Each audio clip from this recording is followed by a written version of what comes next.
or two, or a dozen if you liked. There was never a shortage. They were cheerful, honest, hardworking, and reliable, as long as you didn't need anything done during hunting season. Everyone in Caerphilly also knew that when you had Shifleys on the job, you needed someone else in charge. Not that they were stupid, some were and some weren't, same as any other family, but they were stubborn and opinionated, every one of them, and you needed someone equally stubborn and opinionated telling them what to do. Me, for instance. Not only was I stubborn enough, but thanks to my work as a blacksmith, they halfway respected my opinions about related crafts like carpentry and plumbing. Michael, my fiancé, would do in a pinch, as long as he remembered to suppress his innate niceness. Unfortunately, Michael was in town attending the dreaded all-day Caerphilly College faculty meeting. We had Dad in charge. I was worried.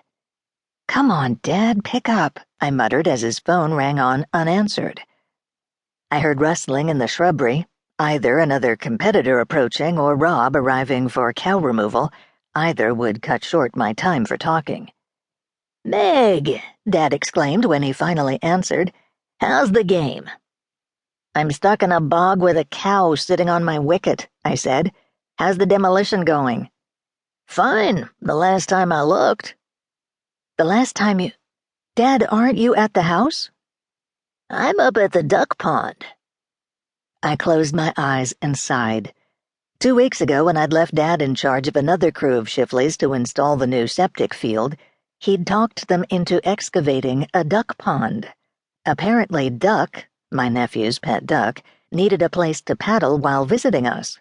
Or perhaps Dad thought Michael and I would soon acquire ducks of our own.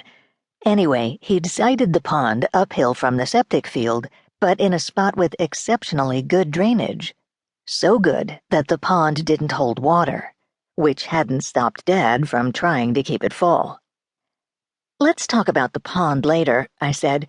"I need you to keep an eye on the demolition crew, see that they don't get carried away with the sledgehammers." "Roger," he said. "I'll run right down. Oh, about those boxes in the front hall. The Shifleys can work around them today, but next week—" "The boxes will be long gone by next week," I said. "The professor from UVA should come by before 5 to haul them off. Keep an eye out for her, will you?" "Roger. By the way, speaking of the duck pond—" "Gotta go," I said. "Rob's here for the cow." I had spotted Rob peering through some shrubbery. "Man, I thought last month's course was tough," Rob said. "Who set this one up?" "Mrs. Fenneman," I said, "possibly with diabolical assistance. Did you bring Spike?" "Right here," Rob said. He pushed through the thicket and set down a plastic dog carrier. He'd gouged a small notch in its door opening so he could put Spike inside without detaching the leash. Smart. I peered in through the mesh. "Cow, Spike," I said. He growled in anticipation. I could see he'd already done cow duty elsewhere. His fluffy white coat had disappeared under a thick layer of mud. "Here we go," Rob said, grabbing the leash. "Go get her, Spike." A small brown blur shot toward the cow, barking and snarling. The cow must have met Spike before. She lurched to her feet with surprising agility and trotted off. Annoying that an 8.5-pound furball could strike fear in the heart of a cow when I couldn't even keep her awake. "I'll just move her a little farther while we're at it," Rob said. He grabbed the dog carrier and ambled off. "Not too far," I said.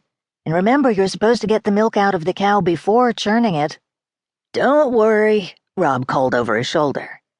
I hadn't been worrying, only hoping Spike wouldn't chase the cow quite so far off.